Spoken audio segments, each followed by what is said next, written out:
कर्क राशी 9 ते 15 फेब्रुवारी दरम्यान एक सत्य उघड होणार. तयार रहा. नमस्कार. आपल्या स्वामीकृपा राशीफल यूट्यूब चॅनलवर तुमच्या सगळ्यांचं खूप खूप स्वागत आहे. थांबा, हा व्हिडिओ स्किप करू नका, कारण 9 ते 15 फेब्रुवारी दरम्यान कर्क राशीच्या आयुष्यात एक असं सत्य उघड होणार आहे, जे सत्य आधीच कळलं असतं तर तुमच्या आयुष्यातले कित्येक अश्रू वाचले असते.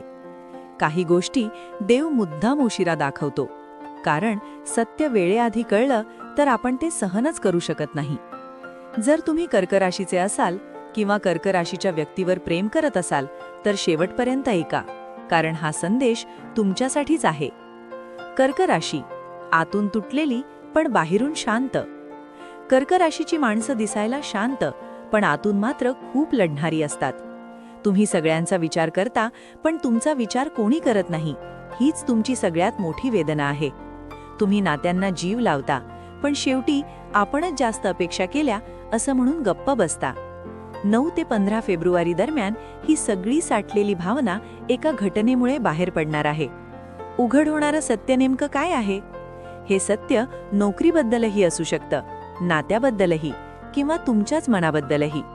कोणीतरी तुमच्यासमोर गोड बोलत होता पण मागे तुमचाच गैरफायदा घेत होता, हे समजेल. एखाद्या व्यक्तीवर तुम्ही डोळे बंद करून विश्वास ठेवला पण तो विश्वास चुकीच्या माणसावर होता हे कळेल. किंवा ज्याच्यासाठी तुम्ही स्वतःला मागे ठेवलं तो माणूस तुमच्यासाठी कधीच थांबणार नव्हता, हे कटू सत्य समोर येईल. हे सत्य ऐकून डोळे पाणावतील, मन दुखेल, पण एक गोष्ट लक्षात ठेवा, हे सत्य तुमचं आयुष्य वाचवायला येतंय, तोडायला नाही. स्वामी समर्थांचा इशारा, वेदनेआड लपलेली कृपा. स्वामी समर्थ कधीही थेट संकट देत नाहीत, ते आधी संकेत देतात. 9 ते 15 फेब्रुवारी दरम्यान तुम्हाला काही अशा गोष्टी जाणवतील. अचानक मन अस्वस्थ होणं, एखाद्या व्यक्तीपासून दूर जावंसं वाटणं, झोप लागत नसेल, देवाचं नाव आपोआप ओठांवर येणं, हे सगळं योगायोग नाही. स्वामी समर्थ सांगत आहेत, आता डोळे उघडा, स्वतःसाठी उभं राहा.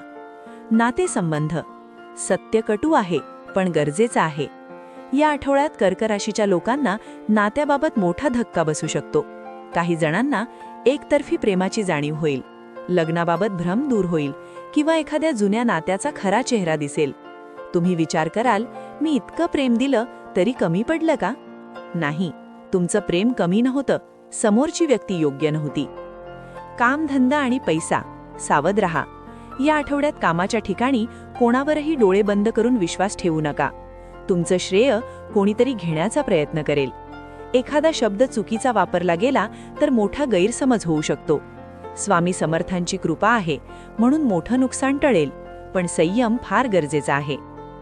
पैशाच्या बाबतीत उधारी देऊ नका, अचानक गुंतवणूक टाळा. मनाची अवस्था, आतली लढाई. या काळात तुम्ही जास्त एकटे वाटाल. लोक आजूबाजूला असतील पण मनात एकच प्रश्न, माझं कोणीच नाही का? हीच तर स्वामींची परीक्षा आहे, कारण जेव्हा माणूस एकटा पडतो तेव्हाच तो देवाशी जोडला जातो. एक छोटा उपाय, 9 ते 15 फेब्रुवारी दरम्यान रोज रात्री झोपण्याआधी मनातल्या मनात 3 वेळा म्हणा, स्वामी समर्थ, जे सत्य आहे ते स्वीकारण्याची ताकद मला दे. कर्क राशीच्या व्यक्तींनो, तुम्ही खूप वेळ चुकीच्या लोकांसाठी थांबलात. आता सत्य उघड होणं ही शिक्षा नाही, ही मुक्तता आहे. ज्या दिवशी तुम्ही म्हणाल मी माझ्यासाठी जगणार, त्या दिवशी स्वामी समर्थ तुमच्या बाजूने उभे राहतील. जर आज हे शब्द ऐकताना तुमच्या डोळ्यात पाणी आलं असेल, जर मनात कुठेतरी हे माझ्याच आयुष्याबद्दल आहे असं वाटलं असेल, तर कमेंटमध्ये फक्त एवढंच लिहा, स्वामी समर्थ. तुमचं मन हलकं होईल. हा व्हिडिओ ज्यांना पाठवाल त्यालाही स्वामींचा आधार मिळेल. आणि लक्षात ठेवा, सत्य कधीच उशिरा येत नाही, ते नेहमी योग्य वेळीच येतं. जय जय स्वामी समर्थ. असेच माहितीपूर्ण लेख रोज मिळवण्यासाठी आत्ताच आपल्या चॅनलला सबस्क्राईब करा, लाईक करा आणि शेअर करा. धन्यवाद.